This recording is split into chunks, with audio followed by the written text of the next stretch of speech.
Congratulations, we have now entered into the last chapter that we'll cover in this course. You'll notice there's a number of other chapters that are there. Chapter 6 covering spline fitting. We're going to skip that, and we're only going to cover section 7.1 and 7.2 and 7.4. Now 7.4 I'm going to do a little bit differently than in your book, but that's where we're going to end it. We'll be covering both first and second order differential equations. We'll be looking at both initial conditions and boundary conditions as parameters to get a unique solution. So here's where we're going. First, we got to go back to the basics a bit. We're going to drag our old friend, the Taylor series, back out strategically. And our first method of interest will be called Euler's method. It is the simplest numerical solution to differential equations that we have, and it's probably the least powerful as well.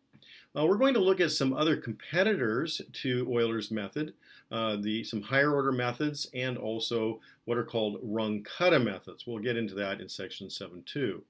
And then finally we'll move to section 7.4 and look at second order differential equations. And that's going to require us to go back and dust off chapter 2 a bit, because we're going to need to use some matrix tools to solve our second order differential equations. So with no further ado, let's get started on Euler's method. It is the simplest approach we have, and therefore it's a good place to get started. Now let's take a look at 3 sample differential equations. Just imagine you're back in Math 321 and we're looking at how to solve that. Well, we would call this first equation a first order linear differential equation, and it's non-homogeneous because it's set to something that's not equal to 0. If you dusted off your notes from that class, you would find that this was the solution to that differential equation. We could also entertain a second order differential equation. This looked a lot like our pendulum problem, and it is linear, but it's also homogeneous because it's set equal to 0. And that solution produced sines and cosines for the fundamental solution. We're going to be spending a lot of time on those first 2 examples, starting with the first one, to see how we could solve this problem numerically. Before we do so, we need to go back to our old friend, the Taylor series. This form, if you recall from chapter 4, was our preferred form for differential equations. We're going to create an approximate solution using just the linear term and viewing everything else as an error. We know that any differential equation, I should say any first order differential equation, can be written as a first derivative set equal to a function of the solution and the time variable. What we will do differently in our numerical methods is, rather than ending with our initial condition to resolve constants of integration, we will start with the initial condition and use that to try to develop a series of solutions that are near it. Okay, let's take a closer look at that and see where we're going. We'll use our first order approximation. Well, if we start with our time period equal to 0, then we can write down what x of 0 is immediately. We've also know what h is because we picked that. We decided on some interval that we thought would be appropriate for this problem.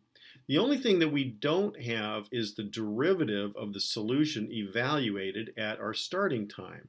But maybe we really do have it, because our problem itself gives us the derivative. X prime equals this function of x and t, which is handed to us as the problem.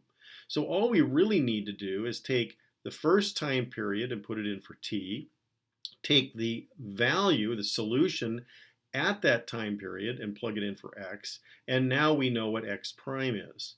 So very simply, we get everything we need in that linear approximation to the solution. So we plug in the function for that derivative. We start with the initial time and the initial solution along with the time evaluated using our function, and we end up getting the next value, and we take that result and plug it in again. So now we have a new time, which we'll call t1. We have an x1, and we will plug the t1 in here and the x1 at this point, and come up with an x2. And we'll go round and around and around, just peeling out the solution, starting with the initial condition. Okay, so let's look at the problem we have. So this was the first problem that we proposed. X prime minus x equals e to the t. Is that in the right form? Well, almost. If you just added x to both sides of the equation, you would have x prime equals x plus e to the t. So that must mean my f of x and t is equal to x plus e to the t. So I'm ready to go. Well, I need my initial conditions, and so we're going to assume that our starting value, t0, is given. I'm going to call it a. So it may be 0, it may not be 0. And I'm going to assume I know what x is at that time period. We're calling it x0. Let's now try to take the formula we had on the previous slide and turn it into pseudocode. Here we have a proposed pseudocode that we'll use. We're starting with time equals a, that's our t0, and we want to break that time period into small intervals of size h and march through using a for loop until we get to time equals b. This n is a number that we'll choose in advance. Maybe it's 20, maybe it's 30. It's something that we think is appropriate to give us a sufficiently small spacing. We'll store the value of a into variable t to be used later, and we'll also be building up our solution array for graphics purposes. That's the only reason the solution array is here, is because I want to graph it later. We'll start with x0 because that's how we do things with Euler's method. We start with the initial condition and put it into variable x. The entire algorithm will consist of this for loop. We'll take the initial time, t, and the initial x and evaluate our derivative. That was f of x and t. Multiply it by our little spacing, add it to the value we have in x, and we end up getting a x1. So that was our first solution, was x0 and t0, and we now have an x1. We'll use that on the next iteration, but we'll also store it. But to use it on the next iteration, we need to also slide time from t0 to t1 by adding h. We'll store this new solution into my solution array, which is now going to be solution of 1 rather than solution of 0, and go back and do it again. K is now 2. So we'll take the value of x, which is really x1, and we will evaluate f of x1 and t1.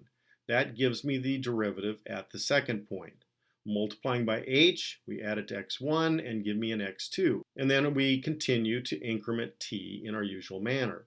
Again, we're only storing this in an array now so we can graph it later because it's a little bit easier to see the result. And we continue to do this until we get to the end and we have completely filled our array with the solutions. Well, what will that look like? First of all, we don't really need MATLAB to do that. We could do that in Excel and do it just fine. Either way would be okay.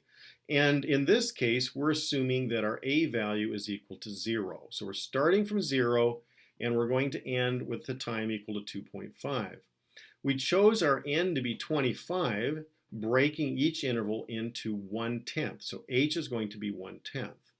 The initial condition we're assuming to be 0, and we can easily calculate the exact solution because on the first page of this presentation I gave you the formula for the solution. No, normally you don't have that. In this case we do. We need the derivative at t0 and x0. Well, we just plug that into our function and we're going to get 1.0. Now we're ready to calculate x1. How do we do it? We take the slope times h, which is 0.1. It's the difference between the adjacent points. And we add x0 to it. Well, 0 plus 0.1 times 1 is 0.1. And now I have my solution for time period 1. t1 is 0.1, x1 is 0.1, and we move on. These 2 points now get reevaluated in my function, and this function forms the slope of the solution x at t1 and x1. Well, that turns out to be 1.2052. We calculate x2 just like we did x1. We'll take this slope times h, add it to the previous value, and we get our x2 value. So now we have t2 and x2, and we can get x3 the same way. Plug it into f of xt, we'll get our slope, multiply by h, add it to the last value, and we get x3. So we just continue all the way down to tabulate this. It's not hard. You can do it in Excel, you can do it in MATLAB, whatever you like. Let's see how that visually appears on our graph. We're going to plot Euler's method for the solution, and we're going to plot the exact solution. This is going to be plotted in red, the exact solution. So this red curve here is really the truth. If you start off very close to the initial condition, you can't even see the difference between Euler's method and the exact solution. That looks pretty good, right on. And as you start moving up a little far away, or up to time 2 now, you maybe just start seeing this blue appear, which represents the Euler solution. And as you continue to move farther, we're getting a little bit disturbed because our Euler solution is starting to drift away from the actual solution. Now remember, the error is the vertical distance at the same time period. So it actually is getting to be somewhat significant error as we move farther along in time. Now, I'm not sure I like that too much, but after all, we said this was our first and simplest method. Maybe we can improve on it. Now, we're calling this a first order method, and in a way we're using that term twice. Euler's method only deals with first order differential equations, but really in this context we're saying it's a first order method because we didn't go beyond the linear term in the Taylor series. Maybe that's the problem. Maybe we should have used the quadratic term as well and not truncated the Taylor series quite so much. Let's go back and look again at our Taylor series and add that next term on. So we still have an infinite number of errors, but they start with h cubed, and maybe using this a little bit broader formula would help. Well, let's give it a try. We start off the same way. Our time is 0. We know what x0 is. That's fine. We know what x prime is because x prime is equal to x plus e to the t, and we just plug in x0 and t0, and we have our solution here. We have our derivative rather here, and we know what h is. But what about this guy? This guy is going to give us some trouble. We don't have a second derivative. So how can I possibly apply this formula when I need the second derivative? Well, it's not that hard. Just differentiate the equation again, and you'll get x double prime minus what? You'd be tempted to say the derivative of x is equal to 1, right? No, because we're not differentiating with respect to x, we're differentiating with respect to t.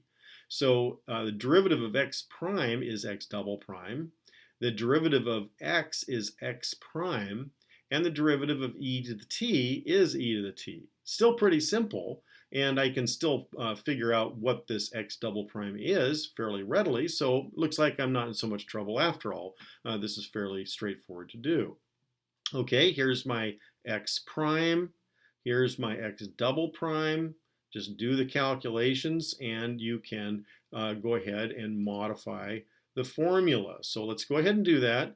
We'll plug in what we need here for f and for f prime, really. And let's see what this turns out to become. Well, we need to modify our algorithm a bit. Not much changes. The only thing that changes is the complexity of the main formula that produces successive solution values. So we'll just stick it in there and see where it goes. We'll do the same thing. We can still calculate it in Excel, so we'll just recalculate the second order term, and we'll still plot the exact value, red, and we'll plot yellow as being this new improved version.